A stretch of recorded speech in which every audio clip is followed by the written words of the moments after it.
I'm Nicholas Walls, and this is History in 5, and today we'll be discussing the Balkan Wars as a prelude to World War I.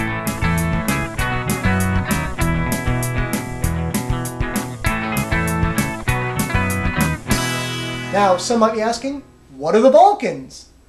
The answer is complicated.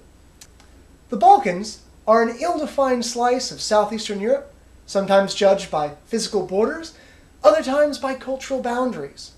They consist roughly of Greece all the way up to not quite Russia.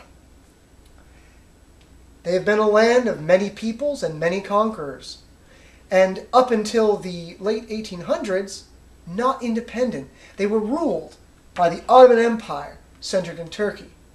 However, in the 1800s, the various ethnic populaces rose up in forming a Balkan League and, surprising everyone, overthrew the then mighty Ottoman Empire.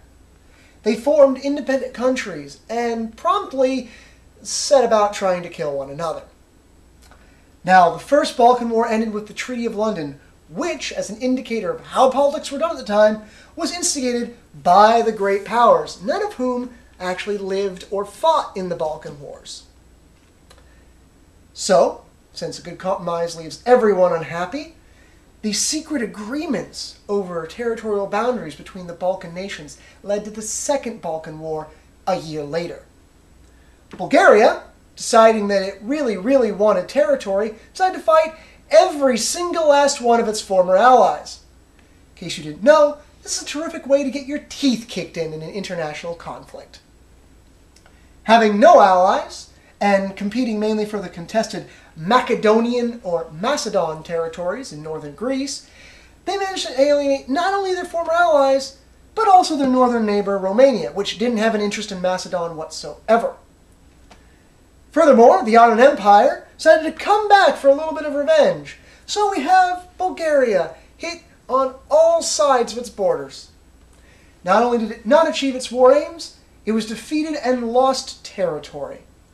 Meanwhile, the ensuing victory would swell Serbia's size and population and make it feel a little big for its britches.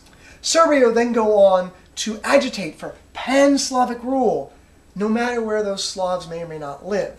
This created further tensions, particularly with the Austria-Hungarian Empire. The secret treaties and the handing down of borders from the great powers is an indicator of how things were done prior to the Great War, and one of the key reasons why the tensions could no longer be kept a lid on. Furthermore, Serbia was not a gracious victor and instantly began to discriminate against the peoples who were non-Slavic in its own territories. This legacy of ethnic tension would last into the modern era and be a source of bloodshed even today. The shadow of the Great War is long, and it is not kind. The Balkan Wars would be a direct prelude to World War I, the ethnic tensions leading to the assassination of Archduke Franz Ferdinand. He was killed by Slavic nationalists of the Black Hand, supported and armed by Serbia. As a result of the assassination of Archduke Franz Ferdinand by Slavic nationalists, there would be a call for blood and punishment for Serbia. The resulting web of alliances from that seminal event would drag the whole of Europe, and by extension the whole of the world, into a vicious, bloody war. I'm Nicholas Walls. This has been History in 5. Have a great one.